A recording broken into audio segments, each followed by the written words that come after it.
5월은 가정의 달입니다. 그래서 가정의 달에 필요한 말씀이 무엇인가 생각해 보니까 가정이죠. 행복한 가정으로의 길. 어떻게 하면 가정이 행복할 수 있는가 생각해 봤습니다. 그래서 저는 행복한 가정을 이루기 위해서 필요한 것을 두 가지로 봅니다. 두 가지의 회복인데 첫 번째 회복은 가정의 방향의 회복이 되어야 됩니다. 두 번째는 가정의 질서의 회복이 되어야 합니다. 이 회복이라는 것은 하나님께서 성경을 통해서 말씀하신 그 가정의 가장 근원적인 모습으로의 회복입니다. 이러한 회복이 이루어질 때 그 가정은 행복한 가정이 됩니다. 첫째로 가정의 방향의 회복이 되어야 되는데 가정의 방향이 제대로 가지 못하고 있습니다. 가정에 가장 좋지 않은 방향이 뭔지 아십니까? 가정에 가장 좋지 않은 방향은 자녀 중심의 방향이에요. 가정이 모든 것이 자녀 중심으로 되어 있어요. 그 방향이. 가장 안 좋은 방향이 이 방향입니다.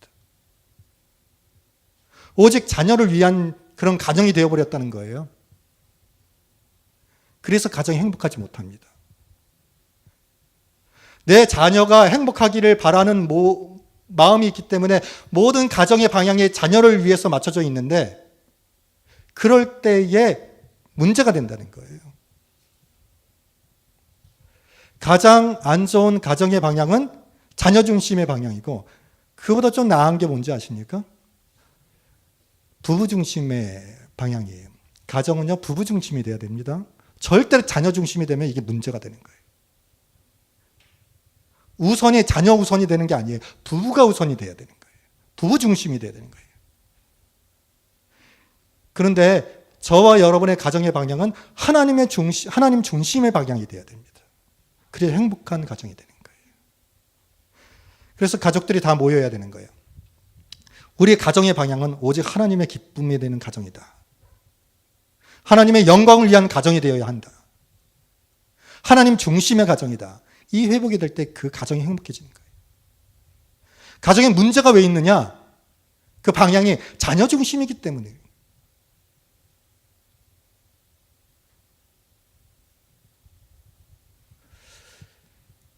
제가 담임 목사가 되고 나서 금식을 꼭 해보고 싶었습니다.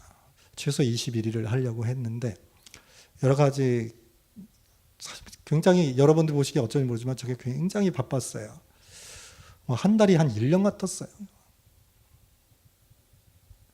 그만큼의 어떤 양이었어요. 그러고 나서 이제 드디어 제 마음속에 21일을 금식을 해야겠다는 강한 마음이 들어서 이제 금식했죠. 3주 지났습니다. 그런데 제가 20일을 금식을 한 가장 결정적인 이유는 오직 딱 하나였습니다. 여러분께 기도 제목을 드렸지만 음성을 듣고 또 변화되고 이렇지만 딱 하나였어요. 뭐였냐면 내가 이완수 목사님이 맡았던 이 교회를 후임으로 담임을 하는데 제가 무슨 능력이 있습니까? 비교가 안 되잖아요. 이완수 목사님. 이 부족한 성이 뭘 할 수 있겠습니까? 딱 하나에 있어요. 하나님, 제가 할 수 있는 게 아무것도 없는데 제가 이 몸을 하나님께 드리고 싶습니다. 그래서 제가 금식했어요. 제가 산 제물이 되어서 한번 하나님께 저의 모든 삶을, 제 육체를 하나님께 기쁨의 제물로 드리고 싶었어요. 그래서 금식했어요. 나머지 것들은 부수적인 거였어요. 그냥 하나님께 드리고 싶었어요. 부족한 저를.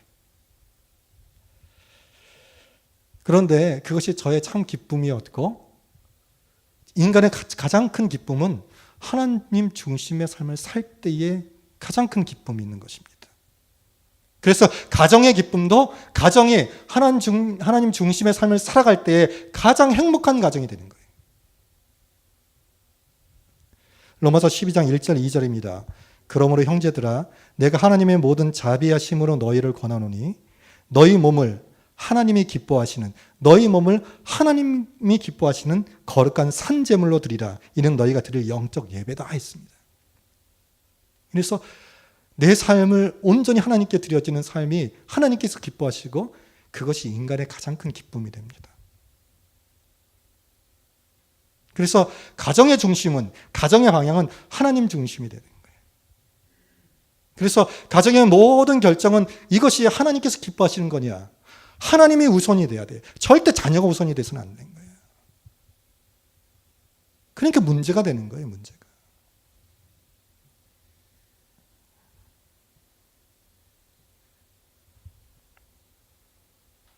하나님의 기쁨, 하나님의 영광을 위한 삶이 내 기쁨, 내 영광, 내 가정의 기쁨, 가정의 영광이 되는 겁니다. 이것이 분명해야 돼요. 그래서 이것이 분명하지 못하기 때문에 행복한 가정 생활을 하기가 어려운 겁니다. 행복한 가정을 꾸미려고 하지만 이거를 제대로 모르기 때문에, 오직 자녀에게 집중하면 내 가정이 행복하다고 생각하는데 그게 가장 나쁜 건데 이걸 모르고 있다는 거예요. 인간은 그런 존재입니다. 하나님께서 그렇게 만드셨어요. 가정 또한 마찬가지입니다. 하나님의 영광을 위해 살아갈 때 가장 큰 기쁨이 그 사랑 가운데, 그 가정 가운데 주어지는 거예요. 그래서 우리 가정의 방향은 하나님 중심의 방향이 되어야 되는 거예요. 내 가정은 어떻습니까? 자녀 중심입니까? 가장 못한 중심이에요. 가정은 부부 중심이 되어야 돼요. 그리고 그 다음 하나님 중심이 되어야 되는 겁니다. 그러니까 이게 뒤죽박죽이 되는 거예요. 자녀 중심이 되니까 엉망이 돼버리는 거예요.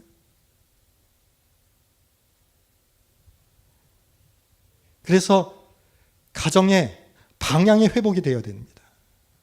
가정의 달에 이것이 되어야 되는 거예요. 두 번째 뭐냐면, 행복한 가정을 이루기 위해서 중요한 회복은 뭐냐면 가정의 질서의 회복이 되는 거예요. 질서의 회복. 질서의 회복이 안 되니까 이게 난장판이 되는 거예요. 아무것도 안 되는 거예요.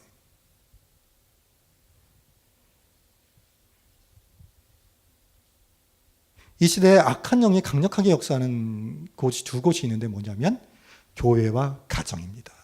교회를 무너뜨리기 위해서, 가정을 무너뜨리기 위해서 악한 영이 역사하고 있습니다. 가정이 무너지면 또한 교회도 무너지는 거예요. 그래서 교회를 무너뜨리고 가정을 무너뜨리기 위해서 악한 영이 가장 강력하게 하는 게 뭔지 아십니까? 질서를 깨뜨리는 거예요. 질서를 깨뜨리면 교회가 무너지고 가정이 무너지기 때문입니다. 그래서 행복한 가정을 이루기 위해서 가장 중요하게 생각해야 될 부분 또한 양대 산맥 중에 하나가 뭐냐면 가정의 질서가 잡혀야 된다는 거예요. 이것이 중요한지를 사람들은 모르는 거예요. 그러니까 그냥 고통 가운데 살아가는 거예요. 가정이 행복하지가 않는 거예요. 그래서 정말 교회의 질서가 쓰고 가정의 질서가 쓰면 발전하게 되어 있습니다. 부흥되게 성장하게 되어 있습니다. 그래서 교회가 교회다워지고 가정이 다워지는 것은 질서가 서야 되는 거예요.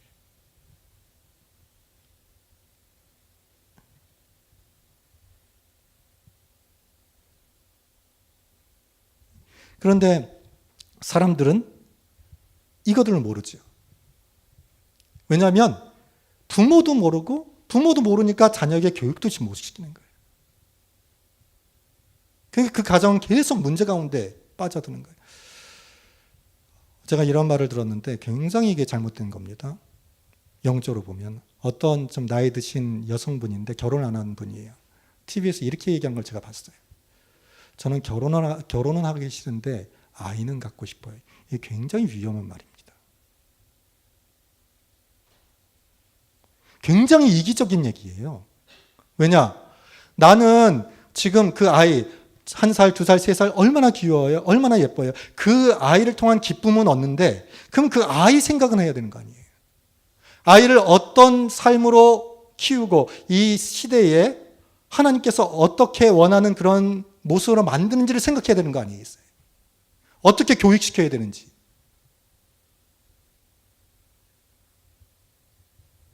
그래서 부모는요, 자녀 교육에 대한 분명한 그 지침이 있어야 됩니다. 그냥 나서 그냥 마음 가는 데만 키우면 안 되는 거예요. 하나님의 말씀에 분명한 기준으로 교육시켜야 되는 거예요. 그래야지 그 자녀가 성경에서 이 시대에 필요한 존재가 되는 거예요. 이게 안 되니까 이 세상이 여러 가지 무너지는 거예요. 가정이 무너지고 사회가 혼탁해지는 겁니다. 부모의 책임이 있는 거고요. 그래서 책임감을 가지고 교육시켜야 되는데 그냥 이게 안 되는 거예요. 뭘 교육시켜야 할지도 모르는 거예요. 그래서 가정의 달을 맞이해서 행복한 그런 가정을 원한다면 이 두 가지를 꼭 기억해야 합니다. 내 이 가정이 방향이 맞는가? 그리고 이 가정의 질서가 서 있는가? 이게 두 개 안 되면요, 무너지게 돼 있는 거예요.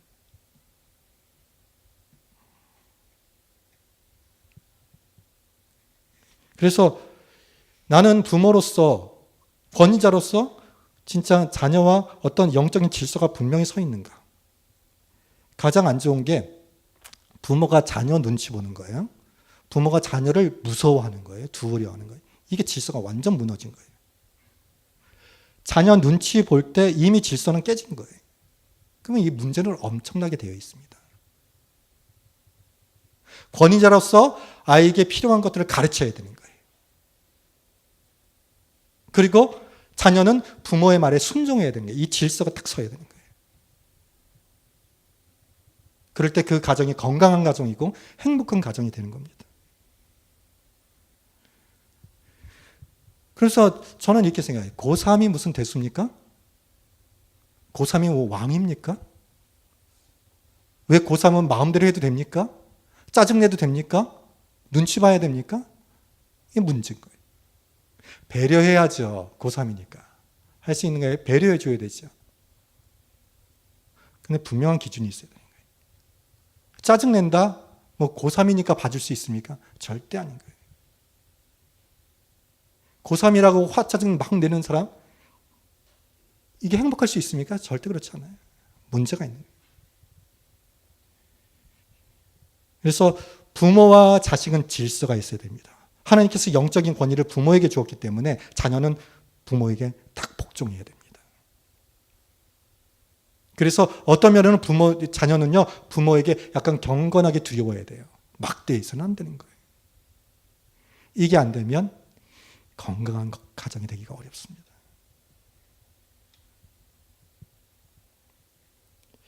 오늘 자녀된 분이 있으시니까 그러면 행복한 인생을 살아야 되잖아요. 이걸 딱 기억해야 됩니다. 두 가지를 기억하는데요. 뭐냐면 부모님께 내가 순종해야 되고 부모님께 공경해야 되는 거예요. 이것만 하면 여러분 잘 되는 거예요. 이걸 꼭 기억해야 됩니다. 나는 내가 인생을 잘 살아가야 되는데 행복한 인생을 살아가야 되는데 어떤 사람에게 하나님께서 복을 주시느냐? 부모님께 순종하고 부모님을 공경하는 사람에게 주시는 거예요. 부모님께 마음대로 화짜증 내고 마음대로 할 때요, 그건 고생문이 화난 거예요. 지금은 괜찮지요? 시간이 지나 보면 알게 되는 거예요. 왜? 하나님의 약속의 말씀이니까. 먼저 자녀들에게 하나님께서 말씀하시는데 이건 명령이에요. 첫째, 너희 부모에게 순종하라는 거예요. 순종? 여러분, 자녀가 부모의 말이 이해가 돼. 그리고 내 마음에도 맞아요. 그럼 무슨 순종할 게 있습니까? 그냥 하는 거지. 그건 순종이 아니에요. 그러니까 부모의 말이 내 생각과는 정말 아니야. 내 감정에도 정말 아니야. 그러나 부모님의 말씀이기 때문에 내 감정과 내 생각을 탁 내려놓고 탁 내야 하는 거예요. 이게 순종이에요. 그러니까 순종하는 사람은 부모에게 따지지 않는 거예요. 부모에게 뭐 따진다, 화짜증 낸다, 이건 순종의 모습이 아닌 거예요. 뭘 따져야 따질 게? 부모가 말씀했으면 이해하는 거죠. 너무 보수적이다고요? 절대 그렇지 않았습니다. 성경이 말하고 있고요. 이런 사람은 복을 받게 되어 있는 거예요.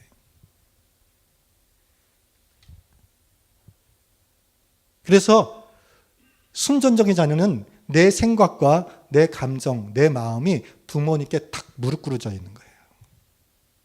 네, 부모님 말씀이기 때문에 제가 하겠습니다. 제 마음은 아니지만, 제 생각은 아니지만 어머님이, 아버님께서 말씀하셨기 때문에 제가 합니다라는 거예요. 이런 사람은 잘 되는 거예요. 오늘 1절, 6절, 에베소서 6장 1절에 뭐라고 되어 있습니다. 뭐 있습니까? 자녀들아 주 안에서 너희 부모에게 순종하라. 이것이 옳으니라. 이것이 옳다. 부모에게 순종하는 게 옳다. 공동 번역에서 뭐라고 번역했냐면 자녀된 사람들은 부모에게 순종하십시오. 이것이 주님을 믿는 사람으로서 마땅히 해야 할 일입니다. 마땅한 일이라는 거예요.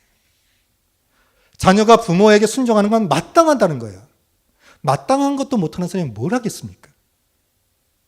마땅한 것도 못하는 사람이 공부 좀 한다고 뭘 할 수 있겠습니까? 마땅한 것도 못하는 사람이. 그건 기초가 없는 사람이기 때문에 그 인생이 무너지게 되는 거예요. 가장 마땅한 것이 자녀는 부모에게 순종하는 거예요. 그러니까 자기 위치는 부모를 따질 수 있는 존재가 아니에요. 그리고 부모를 지적할 수 있는 건 더더욱 아니에요. 따진다는 건 뭡니까? 부모님 이게 잘못해서 지적하는 거잖아요. 질서가 무너진 거예요. 부모에게는 따질 수 있는 게 아닌 거예요. 이 시대가 혼탁한 이유가 뭡니까? 이게 문제가 되기 때문에. 이걸 몰랐어. 가정에서의 질서의 회복은 마땅함의 회복이라고 생각합니다. 왜? 마땅한 순종은 마땅하다고 성경은 돼 있으니까. 마땅한 것이 회복이 돼야 되는 거예요. 마땅히 자녀는 부모에게 순종해야 합니다. 그러니까 아주 당연한 순종이 무너졌으니까 가정이 무너지는 거예요. 그래서 가정이 문제가 되니까 사회 문제가 되는 거예요. 부모에게도 순종하지 못하는 사람이 누구에게 순종합니까? 안 되는 거예요. 생명을 줬고 그렇게 사랑하는 부모에게도 순종하지 못하는 사람이 이 사회에서 누구에게 순종하는 거예요? 마음에 안 들면 지 마음대로 하는 거죠. 그래서 부모에게 딱 순종하는 사람은요, 성경적으로는 그 사람이 겸손한 사람이라는 거예요. 그러니까 사회에 가서도 겸손한 사람을 인정받는 거예요. 그게 나타나게 돼 있거든. 그래서 부모에게 순종하는 건 특별한 게 아닌 겁니다. 마땅한 겁니다. 꼭 생각해야 돼. 내가 부모에게 순종하지 못하고 따지고 화짜증 내고 막 대들고 그런다면 굉장히 문제되는 거예요. 이런 사람은 어떠느냐? 잠언 30장 17절에 아비를 조롱하며 엄히 순종하기를 싫어하는 자의 눈은 어떻게 된다? 성경엔 골짜기에 까마귀에게 쪼이고 독수리 새끼에게 먹히리라. 이게 성경의 말씀이에요. 있을 수가 없다는 거예요. 이런 사람은. 고통이 있을 거라는 거예요. 골짜기에 까마귀에게 눈이 쪼이는 거예요. 얼마나 고통스러워요. 산 눈을 쪼이려. 그냥 큰 죄라는 거예요. 그리고 이런 사람은요, 쪼이니까 앞을 보지 못하는 거예요.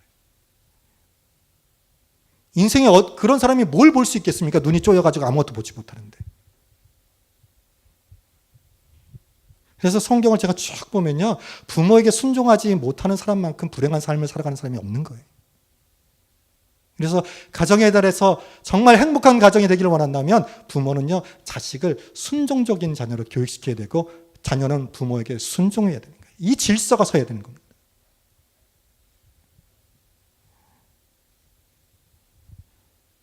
그래서 이 자녀는 부모에게 순종하고요. 이 자녀가 복받을 거 두 번째는 뭐라고 되어 있으면 순종하고 부모에게 공경하는 거예요. 부모 공경의 가장 기초는 부모님께 순종하는 거죠. 그래서 부모를 공경하려면 경건한 두려움이 있어야 되는 거예요. 만만하게 봐서는 안 되는 거예요.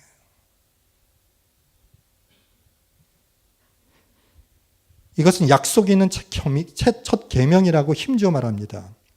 내 아버지 어머니를 공경하라. 이것은 약속이 있는 첫 계명이니 이로써 내가 잘되고 땅에서 장수하리라. 그러니까 자녀들은요, 부모님께 순종하고 공경하면 땅에서 잘되고 장수하는 거예요. 이 장수는 건강하게 살다가 탁 가는 거예요. 여기서 내 아버지 어머니를 공경하라. 이것은 약속이 있는 첫 계명이라고 하는데 약속이 있는 첫 계명, 이것을 현대인의 성경에는 뭐라고 되어 있냐면 약속이 보장된 첫 계명이다. 하나님께서 보장해 주신 거예요. 약속이 보장됐어요. 하나님께서 보장해 주신 거예요. 은행에서 보장도 안 됩니다. 나라에서 보장도 안 됩니다. 하나님께서 딱 보장해 주신 거예요. 부모를 공경하는 자는 땅에서 잘 되고 장수한다는 거예요. 하나님께서 보장해 주신 거예요.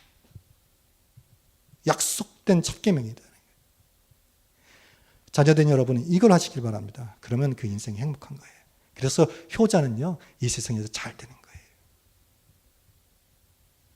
며느리 되시는 분, 이제 결혼하실 여성분들은요, 효자를 만나세요, 효자를. 그러면 효자를 만나면 며느리가 힘들다고 해요. 굉장히 잘못된 생각이에요. 이게 복 받을 사람이에요, 복 받을 사람.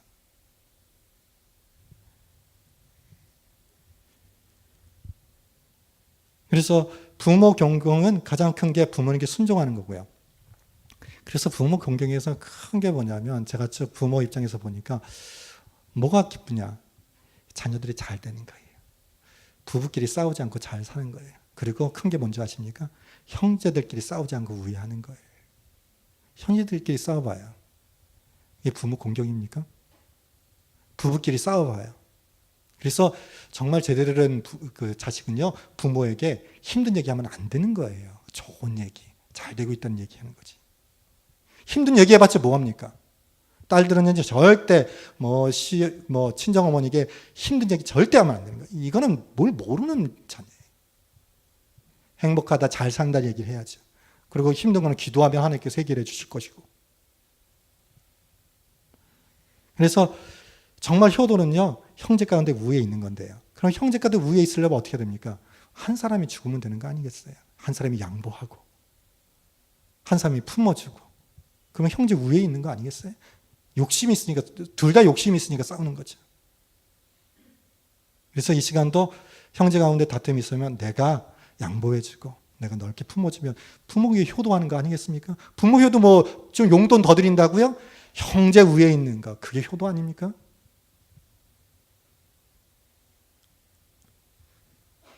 그리고 이렇게 행복한 가정을 만들기 위해서 자녀는 부모에게 순종하고 공경할 때 그 가정은 행복하고요. 그러면 그 부모는 자녀들에게 뭘 해야 되느냐? 오늘 4절에 말하고 있습니다. 또 아비들아 너희 자녀를 노엽게 하지 말고 오직 주의 교훈과 훈계로 양육하라고 되어 있습니다. 공동번역에서는 여기서 이렇게 되어 있습니다. 아비들아 너희 자녀를 노엽게 하지 말라 그랬는데 부모들은 자녀를 노엽게 하지 말라 그랬는데 이거는 공동번역에서는 뭐라고 됐냐면 마음에 상처를 입히지 말라고 되어 있습니다. 그러니까 부모들은 자녀들의 마음에 상처를 주지 말라는 거예요. 부모들은 자녀에게 상처 주는 말을 굉장히 많이 해요. 어떻게 제가 보니까 다른 어떤 사람과 비교해서 상처를 줘요. 누구네 애는 이렇더라. 이게 자녀에게 상처 주는 거예요. 그리고 형제들끼리 비교하면 이 자녀들이 상처받습니다.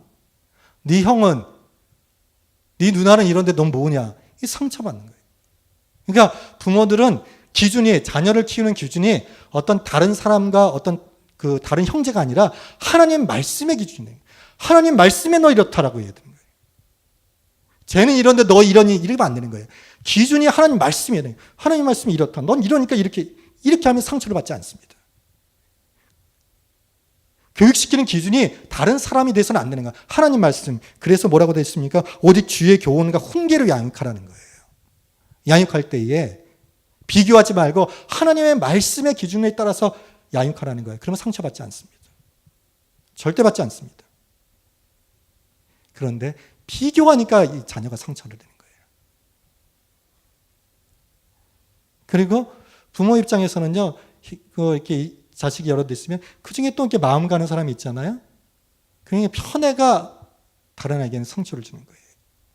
그리고 아들이 있고 딸이 있으면 우리 좀 기성세대들은요, 그래도 남자 생각하잖아요. 그러니까 유산도 남자. 딸이 힘든 거죠. 그런데 기본적으로 이해해야 해요. 왜냐하면 옛날 분들은, 지금 또 어르신들은 딸은 사위가 있으니까 사위 쪽에 또 받을 거니까. 그래서 유산은요, 절대적으로 부모의 권한이에요. 그래서 자녀는 뭐라고 할 게 안 되는 거예요. 뭐 주면 감사한 거고, 안 줘도 상관이 없는 거예요. 그래서 부모는 자녀의 마음을 좀 상하게 하지 않게 해야 되는 거예요. 차별해서도 안 되고, 집착해서도 안 되고, 비교해서도 안 되고. 그래서 이 요즘 부모들은 자녀 교육이 굉장히 엄청납니다. 제 생각에 어릴 때부터 조기 교육 많이 하잖아요. 엄청나게 합니다. 그게 10%만 부모가 자녀에게 순종을 교육시킨다면 그 사람이 잘 될 텐데. 부모가 자녀에게 순종을 교육시킵니까?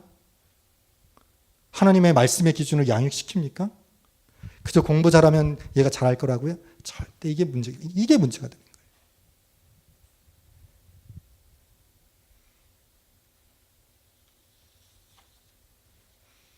그래서 앞으로의 시대는 더더욱 그렇습니다. AI잖아, 인공지능을 우리 인간이 따라가지 못합니다. 어떤 암기하고 능력 있는 거야 인간보다 더 초월하거든요. 빅데이터에 의해서요, 뭐 엄청납니다. 앞으로 올 세상은요. 그래서 정말 내 자녀가 미래에 잘 되기를 원한다면 그 인성이 겸손해져야 되는 거예요. 그래서 인간관계가 좋아져야 되는 거예요. 그래서 융합을 할 수 있어야 되는 거예요. 이게 굉장히 중요한 시대가 될 것입니다. 그래서 어릴 때부터 자녀에게 순종을 교육시키면 그 아이가 겸손해지는 거거든요. 그러면 사회에 나가서도 사회성이 좋아지는 거예요. 그 사람이 높아지는 거예요. 그래서 자녀를 정말 원한다면 순종적인 자녀를 키워야 되는 거예요. 그래서 자녀는 부모님께 순종해야 되죠. 순종하지 못하는 이유가 내 생각엔 안 맞거든요. 아니라고 생각하거든요. 이거를 탁 내려놔야 되는 거예요. 부모님이 때문에 내 생각이 안 맞아도 탁 복종하는 거예요. 사랑하는 부모는요, 큰 거 안 하거든요. 큰 거 안 틀리거든요. 조그만 거 틀려도. 그래서 제가 성경을 볼 때 순종을 정말 잘해가지고 복을 받은 사람이 누굴까? 아브라함의 아들 이삭이에요. 이삭을 성경에 뭐라고 되어 있냐면 창세기 26장 12절로 14절에 이삭이 그 땅에서 농사하여 그 해에 100배나 얻었고 농사를 했는데 100배의 소출을 얻었어요. 여호와께서 복을 주심으로 그 사람이 창대하고 왕성하여 마침내 거부가 돼요. 양과 소가 떼를 이루고 종이 심이 많음으로 라고 했어요. 이삭이 이런 엄청난 복을 받았어요. 왜 이 이삭이 이런 엄청난 복을 받았는지 아십니까? 그 중에 큰 부분이 이삭은요, 아버지인 아브라함의 굉장히 순종적인 사람이었어요. 어떻게 알 수 있냐면 창세기 22장에 보면 하나님께서 아브라함에게 독자 이삭을 번제로 드리라고 하지요. 그래서 이삭을 데리고 이삭을 번제로 드리려고 합니다. 종을 이제 두고 이삭에게 제물에 쓰일 그 장작을 등에 업혀서 등에 지고 올라가게 합니다. 그러니까 제단에 쌀 나무를 이삭이 지고 산을 올라가는 거예요. 그러니까 그 정도의 나이예요, 이삭이. 창세기 22장 9절 10절에 보면 하나님이 그에게 일러주신 곳에 이른지라 이에 아브라함이 그곳에 제단을 쌓고 나무를 버려놓고 그의 아들 이삭을 결박하여 제단 나무 위에 놓고 손을 내밀어 칼을 잡고 그 아들을 잡으려 하니라고 되어 있습니다. 그러니까 지금 이삭은 그렇게 뭐 어린애가 아니에요. 그 나무를 번제에 쓸 나무를 지고 올라갔으니까 깔고 묶는데 이삭이 아빠 지금 뭐 하는 겁니까? 이럴 수 있는 나이인 거예요. 그런데 이삭은 아브라함을 신뢰한 거예요, 아버지를. 굉장히 순종적인 사람. 가만히 있잖아요. 이런 순종을 하나님께서 보시는 거예요. 그러니까 거부가 되는 거예요. 이삭은 사실 목숨까지 아버지께 탁 내어놓는 굉장히 순종적인 사람이었습니다. 대단한 사람이에요, 이삭은. 이렇게 부모와 자식 간에는 이런 관계가 있어야 되고 마지막으로 짧게 부부 간에도 질서가 있어야 되는 거예요. 질서의 회복이 되어야 되죠. 에베소서 5장 22절로 24절에 보면 아내들이여 자기 남편에게 복종의 일을 죽게 하듯 하라는 거예요. 이게 돼야 됩니다. 아내는 남편에게 죽게 하듯 복종해야 되는 거예요. 이 질서가 딱 서야 돼요. 그러면 남편은 어떻게 하느냐? 마음대로 하느냐? 절대 그렇지 않습니다.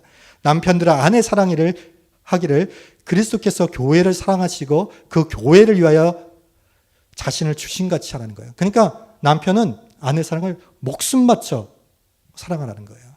그리고요, 남편과 아내는 자기 말씀만 생각하면 되는 거예요. 아니, 남편이 순종할 만해야죠. 순종하지요. 이러면 안 되는 거예요.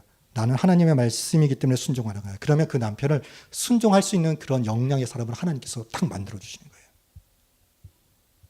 그리고 남편은 아내가 순종하지 않아요. 그런데 제가 그런 건 신경 쓸 거 없는 거예요. 하나님께서 하실 거예요. 나는 아내를 죽기까지 사랑하는 거예요. 사랑하니까 품어주고 이해해주고 잘 들어주고 배려해주고 이럴 때에 하나님께서 각자에게 주신 말씀에 순종할 때에 그 가정이 행복해집니다. 5월 가정의 달이지 않습니까? 행복한 가정을 이루어야 됩니다. 행복한 가정을 이루기 위해서는 하나님의 말씀을 봐야 되는 거예요. 하나님 말씀대로 할 때 그 가정이 행복해지고 그 부부가 행복해지고 자녀가 잘 될 것입니다. 그러한 복을 누리는 저와 여러분이 되어야 하겠습니다. 기도하시겠습니다.